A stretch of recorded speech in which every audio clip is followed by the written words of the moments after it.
Hi, I'm back for a follow-up video to my last one. I wanted to read through my notes of The Tower and the Abyss. When I was reading through the text like 6 or 7 years ago, I didn't think that it was merely an observation or that it was even a warning. I thought that it was more of a guideline to achieve the goal of the transformation of human nature. Um, and what does that mean?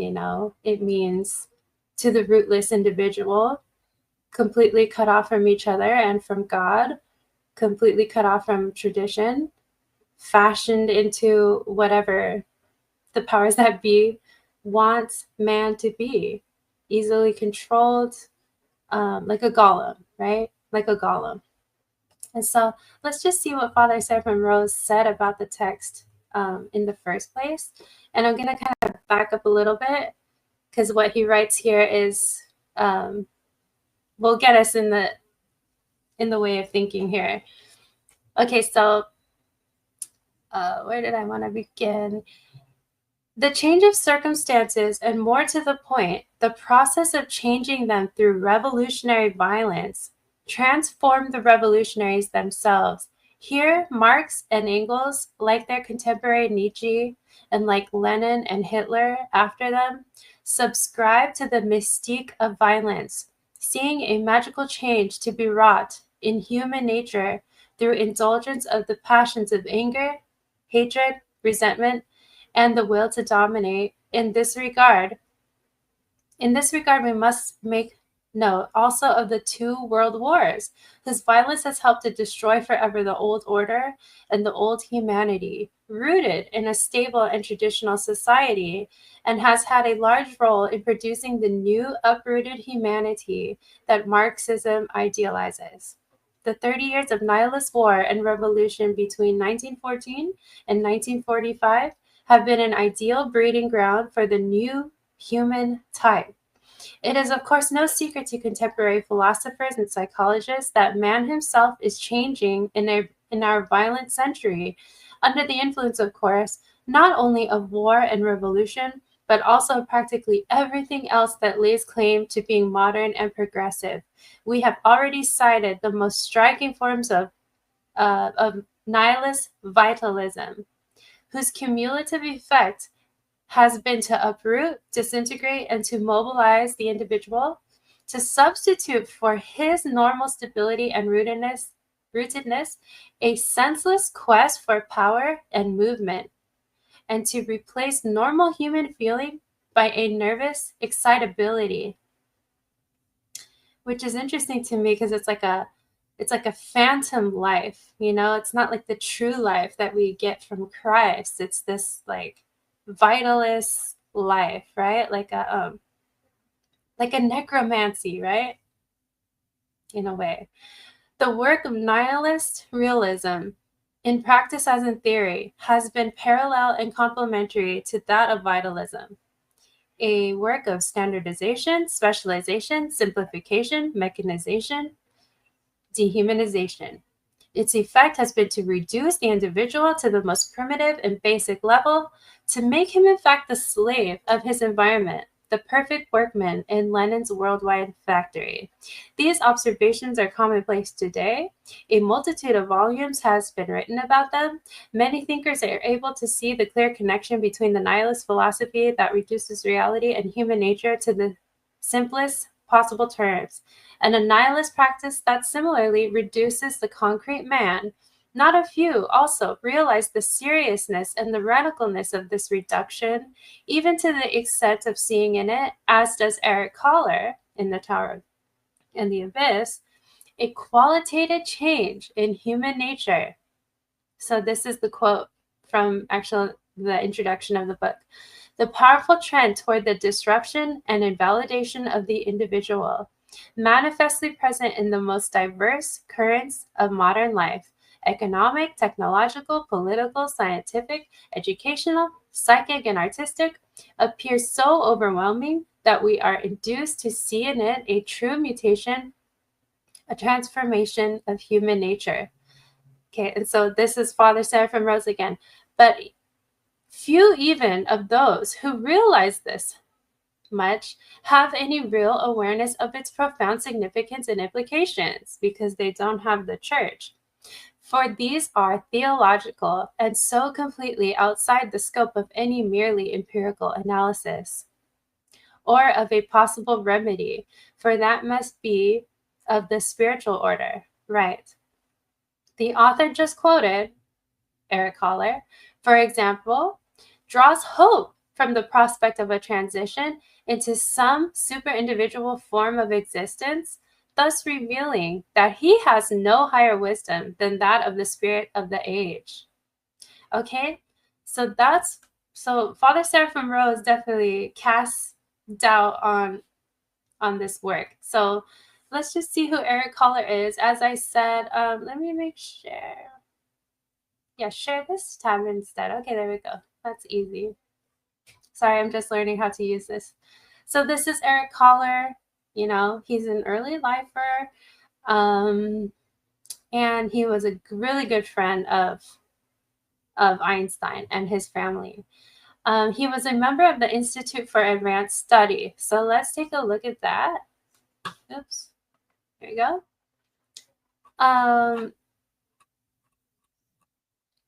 Sorry. Okay. It served as an academic home for internationally preeminent scholars, including Einstein, Oppenheimer, Weyl, Newman, Walzer, Geertz, and Kurt Gödel, many of whom had emigrated from Europe to the United States. The guiding principle in founding the Institute was the pursuit of knowledge for its own sake. The faculty have no classes to teach. There are no degree programs or experimental facilities. Research is never contracted or directed. It is left to each individual researcher to pursue their own goals. Established during the rise of fascism in Europe, the Institute played a key role in the transfer of intellectual capital from Europe to America. It quickly earned its reputation as the pinnacle of academic and scientific life, a reputation it has retained. And it has 4 schools: historical studies, mathematics, natural sciences, and social sciences. And I thought this was interesting, the criticism from Richard Feynman. He argued that the Institute does not offer real activity or challenge. When I was at Princeton in the 1940s, I could see what happened to those great minds at the Institute for Advanced Study, who had been specially selected for their tremendous brains and were now given this opportunity to sit in this lovely house by the woods there, with no classes to teach, with no obligations whatsoever. These poor bastards can now sit and think clearly all by themselves, okay? So they don't get any ideas for a while. They have every opportunity to do something, and they're not getting any ideas. I believe that in a situation like this, a kind of guilt or depression worms inside of you, and you begin to worry about not getting any ideas, and nothing happens. Still, no ideas come. Nothing happens because there's not enough real activity or challenge. You're not in contact with the experimental guys. You don't have to think how to answer questions from the students. Nothing.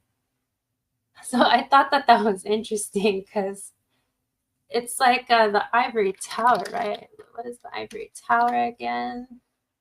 A state of privilege, seclusion, or separation from the facts and practicalities of the real world. So that's it. I mean, this is like the ivory tower of academia, right? Because academia itself is kind of an ivory tower. So yeah, that's Erich Kahler. So, okay, I already read a part of the introduction which Father Seraphim Rose had in his book. So let's just kind of continue from there.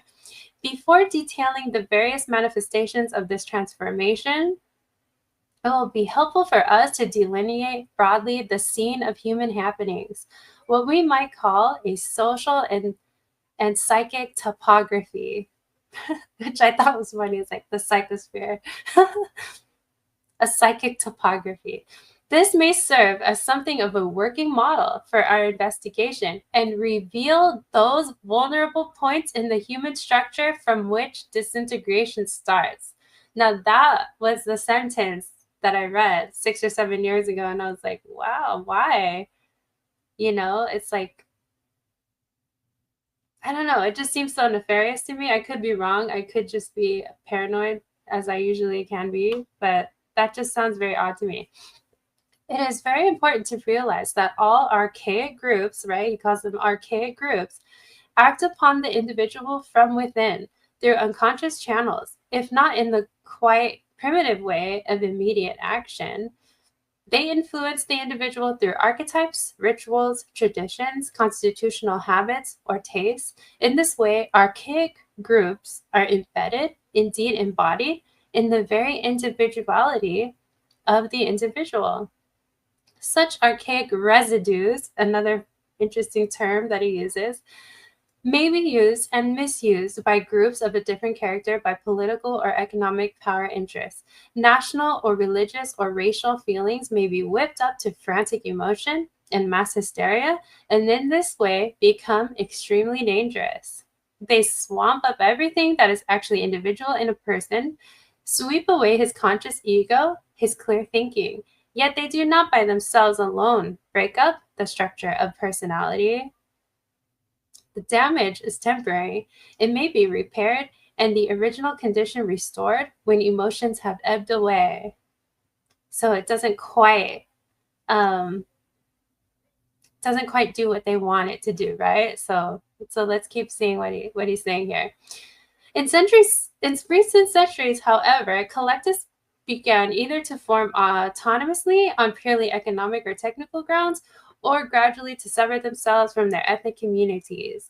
The relationship was reserved for now unfettered collectives growing to gigantic proportions came to influence and control the communities. It is this autonomy, this unlimited expansion and predominance of the collectives that makes them so pernicious to the individual and his personality. The result is a gradual disruption of the human self, the individual's growing alienation from his world and ultimately from himself. In the following chapters, we will see how collectivization splits the human self into a collective functional part and a human, actually individual part, which grows more and more atrophied. The collectives, however, are not the only agents of the disruption of personality. There are other forces working to the same end. They derive from different sources, although in their origins they too were connected with the expansion of collectives. While collectives tend to split the individual self from without, those other more subtle processes divide or shatter it from within.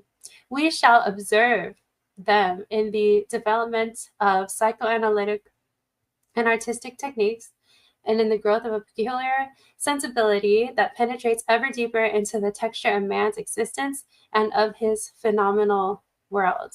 Its extreme consequence is the existentialist experience, which questions and shakes the very foundations of human existence. Okay, sorry, I had to take a little break there. But okay, so getting back into this.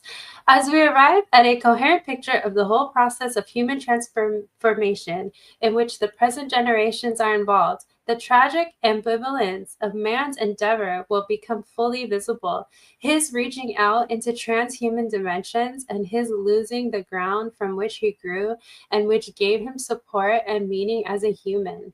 Man's balance is deeply disturbed by the process of transformation. It's kind of like that, the statue by Alberto Giacometti. It looks like a man who's about to fall over.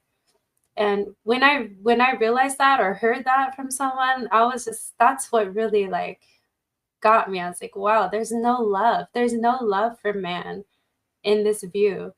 It's cruel. So continuing here, our task is to help, if only through awareness, to restore it in a new form of existence, okay? Our task is to help, he says. The complex interconnected developments that led to the formation of modern democracy, science, technology, and industry have been amply explored and described by outstanding scholars, so that I need not retrace them in detail. Suffice it to recall that these vast processes began in the Middle Ages within the pale of a still supreme and really Catholic Church, with the help of Aristotelian logic and in opposition to Aristotelian science. All of them, in their different ways, contributed to a thorough secularization of the Western world. Yeah, it's actually true. Modern democracy evolved from the various heretic movements which, linked with the national aspirations, engendered the great religious schism and the popular revolutions in the wake of the Protestant Reformation. It received support from intricate interpretations of natural law, motivated by the most contradictory power interests. Rational undermining of the Christian dogma was fostered by Islamic speculation and the ancient knowledge transmitted by Arabian and Jewish scholars from the cultural reservoir of the Middle East, and this rational subversion was the first impetus to stir modern science into being. It brought about the ascendancy of human reason, which supplanted the authority of God and came to be considered no less omnipotent than God. There followed the Age of Reason, stretching from the Renaissance to the 19th century, in which man woke to enjoy the use of his unfettered faculties and potentialities in the face of an unveiled and self-revealing world. This scientification is collectivization, not only because it dissects the whole unique personality and phenomenon into common fractional properties, but because it invalidates and eventually atrophies the intuitive faculty, the personal common sense and taste of the individual who becomes afraid of using his own faculties. He does not trust himself any longer. Science is the supreme impersonal collective authority, and if he feels any personal impulses rising against it, he suppresses them. What was known as human wisdom is on the wane. Even in art, recent developments of non-objective painting favor anonymization. Paradoxically, pictures like those by the Jackson Pollock group, where the criterion is supposed to be vitality, there's that word again, the subjective presentation of the artist's impulses per se, as expressed in color and line combinations. Curiously enough, these pictures appear particularly impersonal. The individual distinction in them seems minimal. And that's definitely what these two books apologize for that I showed in the last video.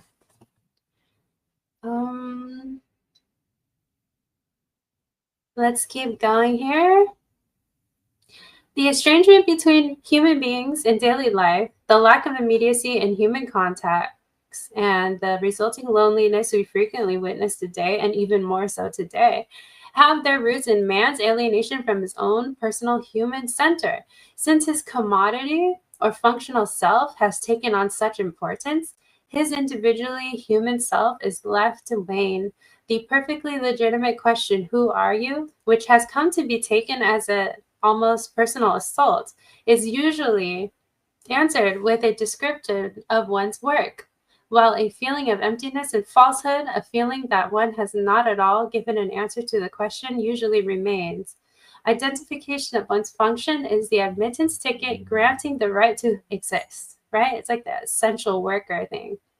And so people tend more and more to touch each other with that externally established functional part of the self, that part of the self that has the right to exist, while their individually human parts, for which no legitimate place is provided in our social structure, becomes increasingly isolated, unrelated, and alienated from each other. That's very true. Let's see where else he goes with this. The artist, the poet, whose age-old vocation to explore and express the human condition predisposes him to provide in his work and language a common human meeting place, is burdened more heavily than anyone by this alienation. In his effort to reach into common human ground, to reassemble the deviated minds in the human center, he has to penetrate and somehow comprehend so many social and psychic complexities that he is forced to develop his own kind of abstraction, symbolic and parabolic abstraction, which again alienates him from the human community. I guess that's absolutely true. I mean, that's what we saw in these books. The alienation of the artist is only a symptom and symbol of the alienation of the individual human being for whom the artist stands and whose last bastion he is. With this particular form of alienation, we shall be dealing at a later point in this book, and there we shall see how it leads further to the alienation of human existence proper. Okay, so 1 second. Okay, I'm back. Had to tend to the children, of course. Okay, so where was I? Surely there existed such internal schisms before, as in the times of dual verities, but at that time people struggled against, or in any case saw this incompatibility clearly. Today, they are hardly aware of the contradictions between one and the other sphere of their existence. They live in what Hermann Brock called the twilight condition, which is a general condition of man. Human inertia, human gravitation toward habits, established circumstances, and conventions, this is the natural state of man. It keeps us moving in tracks and under the spell of a benumbing routine. This human situation obtains even in the most rationally defined mental states. It is only in the rare moments of creation, in the shock and thrust of genuine creation, that man reaches the sublime flash of actual clarity and freedom. When conditions, methods, or of procedure, modes of thinking become rigid, be they as rationally advanced as they may, we are sunk in that twilight condition, and it needs a real effort, a creative effort, to attain the light of its full awareness and self-awareness again. Well, we need Christ is what we need. Just because the Germans, in the midst of their complexities, were such lonely, such absolute individuals, they were the first and foremost to yearn for the status of rank and file, for putting an end, I just want to make sure I'm okay here. Okay. For putting an end to all problems and impossible decisions by unconditional obedience to a command. It is the same impulse that also drives them to seek an inner support in work, exacting work, which silences all personal thinking. Wow. When Hermann Rauschning, former Nazii chief of Danzig, after having deserted Hitler and escaped to this country, was asked by reporters why he had joined the party in the first place, he answered, "In the presence of Hitler, everything seems so simple, and we are such a complicated people." Terror's Atomization of Man by Leo Lowenthal. Terror, Lowenthal says, accomplishes its work of dehumanization through the total integration of the population into collectivities, then depriving them of the psychological means of direct communication in spite of, or rather because of, the tremendous communications apparatus to which they are exposed. The individual under terrorist conditions is never alone and always alone. He becomes numb and rigid, not only in relation to his neighbor, but also in relation to himself. Fear robs him of the power of spontaneous emotional or mental reaction. Thinking becomes a stupid crime. It endangers his life. The breakdown of personality in a system which reduces life to a chain of disconnected reactions to shock, personal communication tends to lose all meaning. The superego, the agency of conscience, in which people have stored the mechanism of moral decency, is repressed by what I may call a Hitler ego, meaning that the inhibitions produced by Conscience yield to inhibitions or drives produced by mechanical reactions and imitations.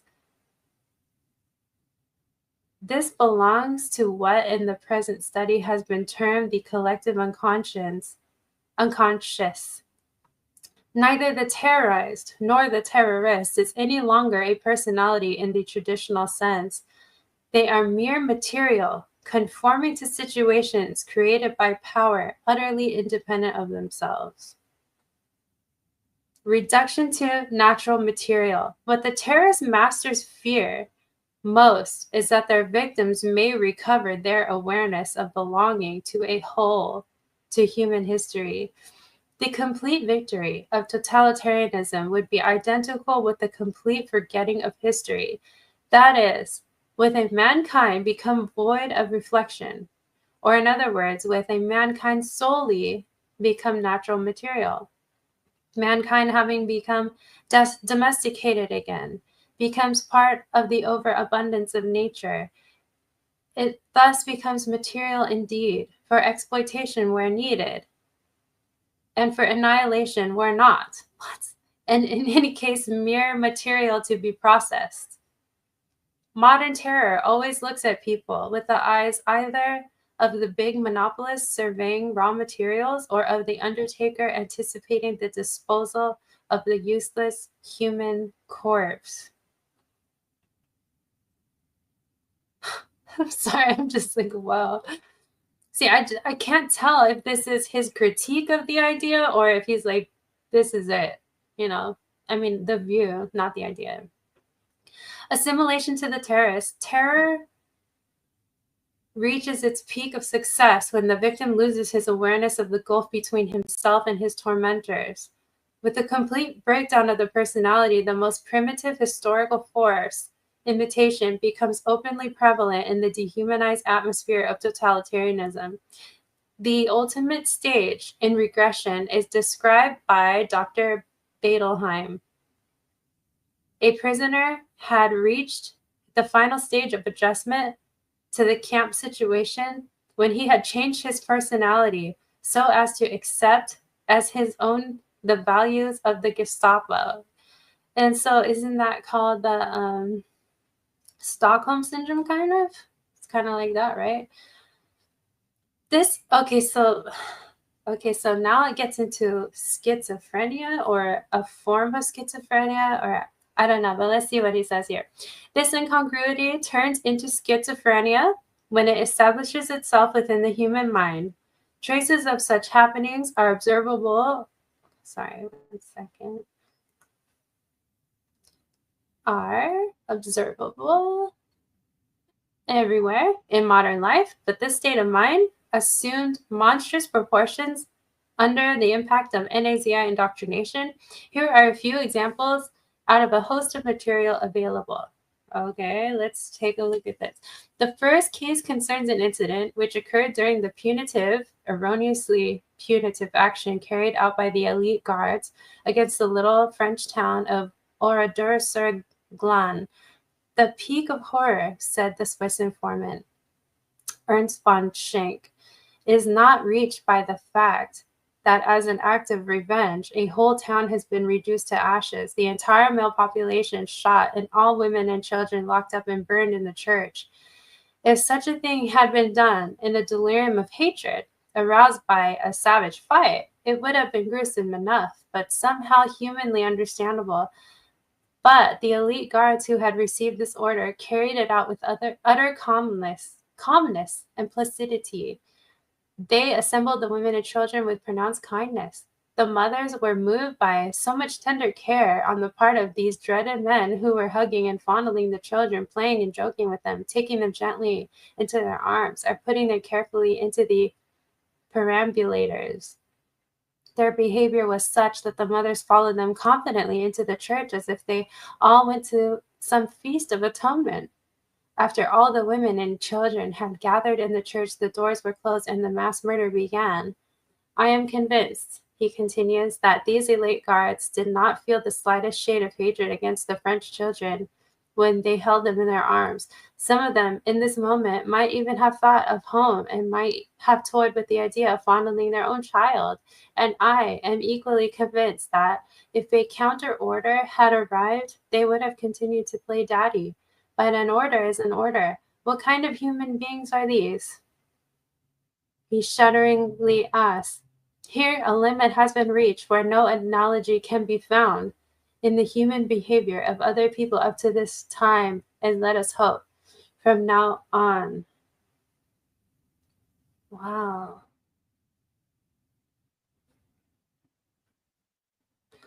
The frightening new feature in human or modern, I keep confusing modern for human. Modern atrocities is exactly the lack of such personal focus in which conflicting faculties can still cohere. The split in the personality reaches into unfathomable depths. It is total. It is consummate schizophrenia. While formally the divergent parts of the personality, being somewhere and somehow deeply connected, both belonged in the orbit of the individual psyche and therefore retained some ultimate homogeneity, they were both still human in that they were personal. Today, these parts are utterly heterogeneous. The part that commits atrocity seems wholly impersonal and accordingly inhuman in the literal sense of the word. Indeed, we shall rather call it ahuman. Even inhuman behavior, brutality, or cruelty derives from impulses which are human, whereas what we are facing in the modern atrocities is the absence of anything human. These NAZI acts and practices did not evolve from genuine cruelty or brutal rage. They were not particularly enjoyed, nor were they abhorred. They were done without pleasure, but also without repugnance. They were not done personally at all. No feeling whatsoever was involved. They were done functionally, on order, with extreme factuality, in a thoroughly businesslike manner. Okay, so I guess he gets into the symbolists. It was the symbolists who, by their extreme and unsparing penetration into the foundations of reality, effected the decisive transformation of reality, while the declared realists described just the reality of social developments and environments, deliberately emphasizing the hideous and gloomy aspects of modern society. The symbolists set out to scrutinize the very texture of existence. They focused their attention on the minutest phenomena and particulars, and in doing so, they did not shrink from envisaging the most repulsive matters.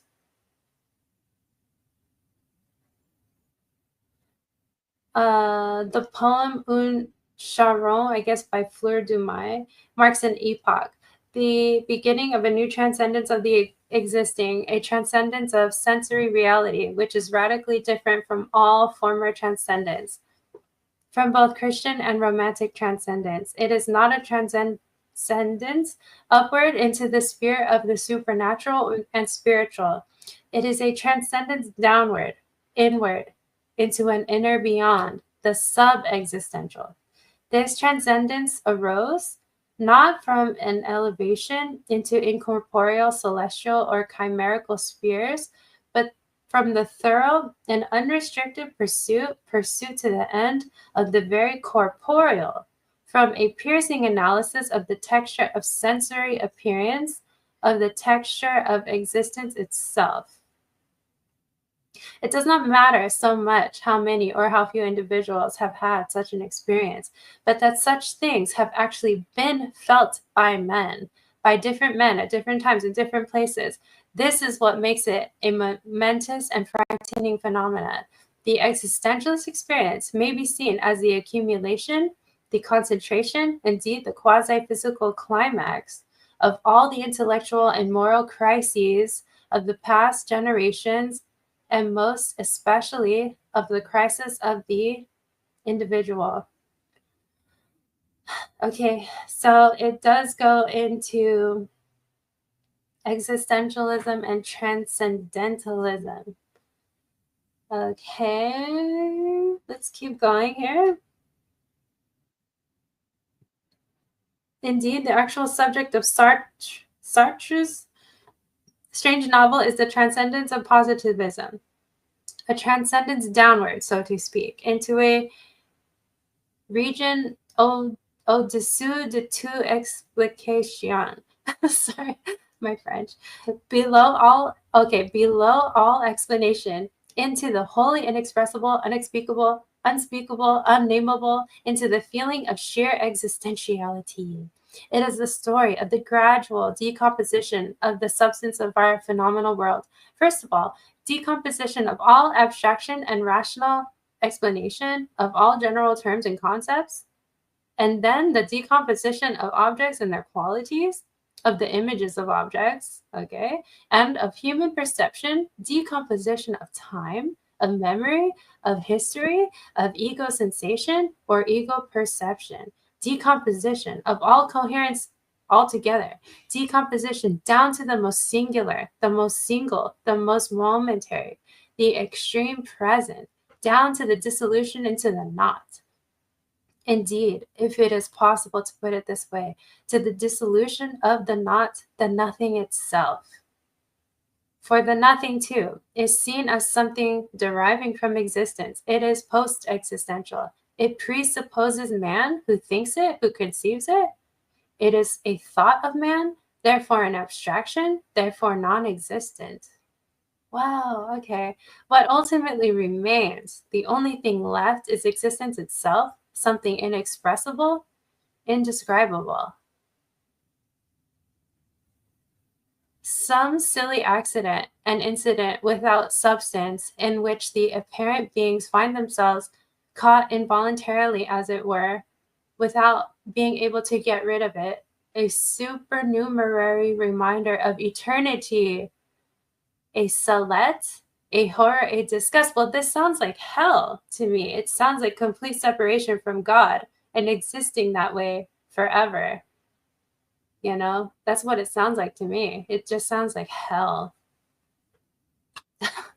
Again, as in the case of science and technology, we are confronted with the ambivalent development. The luxuriant growth of the new sensibility has brought forth the most admirable artistic creations which have enriched and deepened not only our life experience, but the reality of our life itself. Yet the splendor of all these accomplishments should not blind us to the fact that they also carry a formidable danger. The arts, as well as science and technology, have enormously extended man's reach, and in the course of and through this very extension, they threaten to tear away the basis from which they sprang. That's like the ultimate form of pride, right? They are about to destroy the human personality. To be sure, a perfected human community, be it that of a people or of mankind, has never yet materialized. No actual accomplished social democracy, interesting, no united humanity has ever been achieved. Yet, through the influence of religion and tradition, both mythical and normative projections of initial human communities, a certain inner coherence, a vital feeling of human community did prevail among human beings, a common stock of attitudes, of likes and dislikes, of yes and no with regard to the facts of life, an intrinsic community of what we call values. These existed values, human values which, in an affirmative or prohibitive manner, determine human behavior and which were strongly effective in everyday life. Okay, now we get into his definition of values. What are values? A value, I would say, is a fundamental significance which man attaches to matters of his life and through which he orients himself in his conduct. I say fundamental significance. This is essential. It means a significance which has a certain degree of permanence and which is or claims to be valid for a human community. Okay, which has formed and emerged from some stratum deeper than just the individual human being. Kant's famous categorical imperative expresses this: act in a way that the maxim of thy will could always be valid as a principle of general legislation. Act in a way that the maxim of thy will could always be valid as a principle of general legislation. I don't know, that sounds like do as thou wilt to me. I don't know. Correct me if I'm wrong. Values have another indispensable characteristic. A value involves a choice. It calls for a choice. An old Indian adage says, the world has been created for the sake of choice and for him who makes a choice. And in the biblical story of Adam, man becomes veritably man by making a choice. Okay. We are beginning to grasp that societies, like the individuals which compose them and like life in general, have a time dimension. Okay, so I think he goes through Julian Huxley. Okay, I'm going to start skipping through a little bit here. No indication is, unfortunately, given either by Julian Huxley or by Newman of how such a difficult psychic balance can be put into effect and maintained in our average daily situations, except with permanent psychoanalytic help, which very few people can afford. It's so sad that they just completely disregard the church as the hospital for souls. Scientists and scholars will save humanity. Democratic socialism, I think he was a big prominent, yeah, he was big on democratic socialism. Yeah, the true human community, which can only be achieved through democratic socialism. So I don't know if I just stopped reading there or that's where the book ends, but yeah, I think he gets into a lot more details that I didn't, include in my notes here, but that was pretty much the gist of the book. I mean, I pretty much just exhausted that. So let's go to, I would like to just share this video because I did mention it in passing last time. So I thought I would just go ahead and show it because it's kind of funny. So here we go. This is Alberto Giacometti, the artist, and this is Marina Abramovic. And here it is.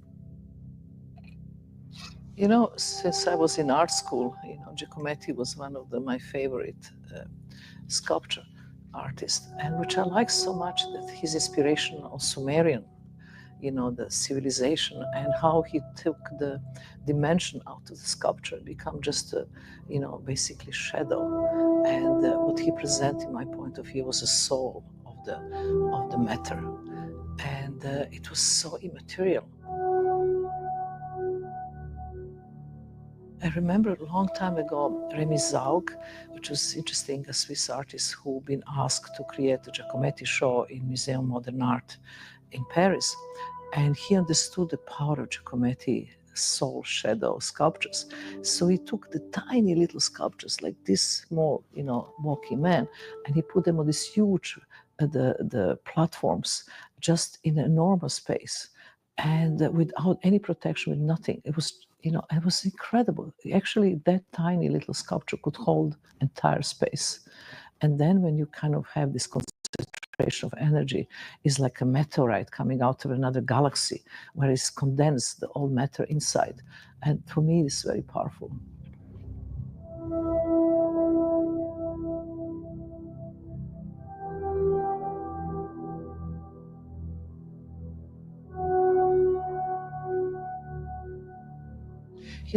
I like when you stand next to the woman, which I love, the idea how he actually just, put very much concentration on fertility. Is this normal behavior for observing art? I just, it's like this vitalism thing. I'm trying to wrap my head around what that is, but this is just so bizarre. Of her womb, where actually life comes from, and everything else kind of disappears. Like you're supposed to derive energy from this like destructive looking art. appear almost in one dimension.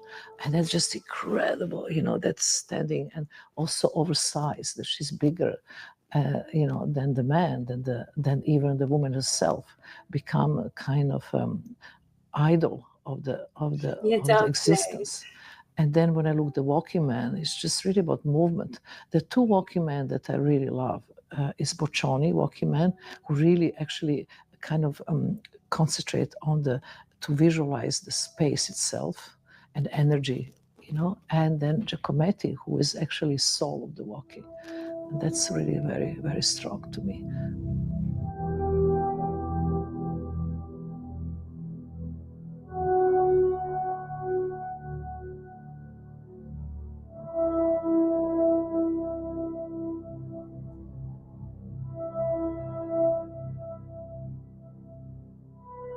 I generally never relate to any artist's work, because I always say that I inspire from nature and not from another artist. I just can admire artists and what they achieve.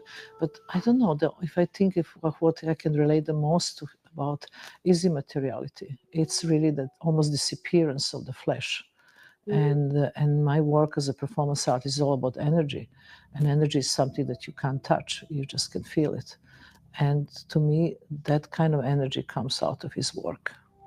You just see the work itself, and it's not how he made it, it's what actually reaction on you is, and on the spectator, and how he actually survive all this time. Because, you know, there's so many artists in different centuries who didn't survive the time, and even it was very popular in the period, didn't survive. And Giacometti survived all this time, and he always is new and relevant, whatever, you know, whatever kind of the art movement coming and going, because he really went to the essence. It's really about soul.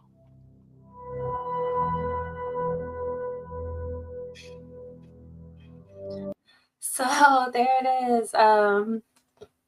Yeah. Thank you for hanging in with me here. I hope this was interesting at least. I'm sorry if it kind of drones on, but thank you so much for watching. And I don't know if I'll have anything else to make, you know, as far as videos go, but I don't know, maybe I'll think of something. So yeah, thank you again and have a good day. Bye-bye.